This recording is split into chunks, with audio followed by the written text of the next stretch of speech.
Ayan, ito siya, oh. Busy ka ba?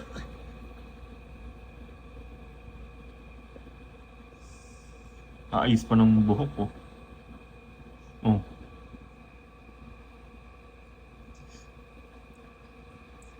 Busy ka ba talaga? Busy ka ba talaga o ayaw mo na akong kausap?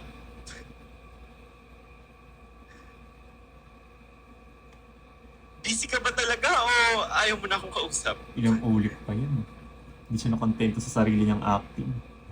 Busy ka ba talaga o busy ka ba talaga o ayaw mo na akong kausap?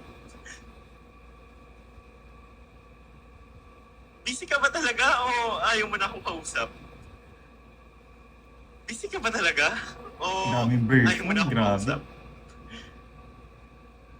Busy ka ba talaga o ayaw mo na akong kausap? Oh, nakontento din. Nag-shoot ako usually, mga isang beses lang ako nag-shoot, tapos good for 1 week na siya or less than a week. Pero mini-make sure ko na sana merong kahit isa na branded dun sa gagawin ko. Para hindi naman ako nag-shoot lang ng ng wala lang. So, usually kapag may sinushoot ako na brand, sinasamahan ko na ng usual content ko para sa isang shoot, at least may isang brand na na sponsored. So, thank you guys sa mga nagsusupport ng mga brand sa akin. Keep it up. Keep it up. Mahal na mahal ko kayo. Ngayon, ang sponsor natin dito ay ang Dr. Needle. So, this vlog is brought to you by Dr. Charing. Hindi naman ito yung hindi naman itong vlog na to yung kanilang ini-sponsor. Siyempre yung yung content na ginagawa ko as of the moment. So, yun lang. Kwento ko lang. Ayan, so naka-reflector na ako ngayon. Kasi nasira yung ilaw ko na to. Yan. Sira na siya.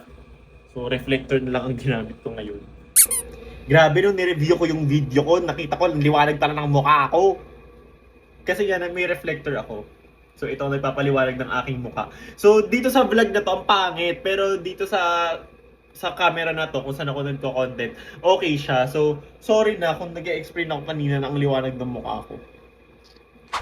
Diyan lang kayo, mag-shoot lang ako. Hindi naman ako beauty content creator, pero may kumuha sa akin ng skincare, sorry. Kaya today, isa akong beauty content creator. Huwag kayong dyan.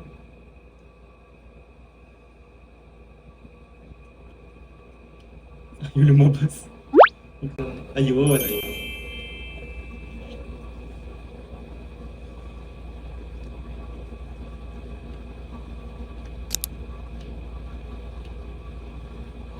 Pa-card. Gawin natin pa-card.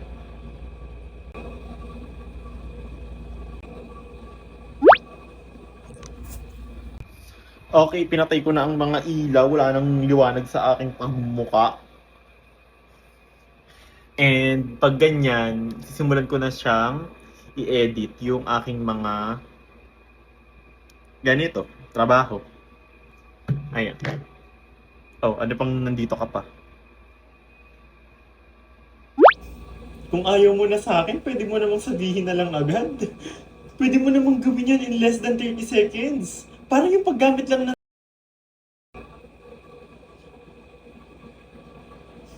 Kung ayaw mo na sa akin, pwede mo namang sabihin na lang agad.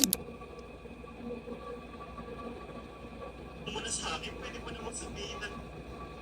Kung ayaw mo sa akin, pwede mo namang sabihin na lang agad.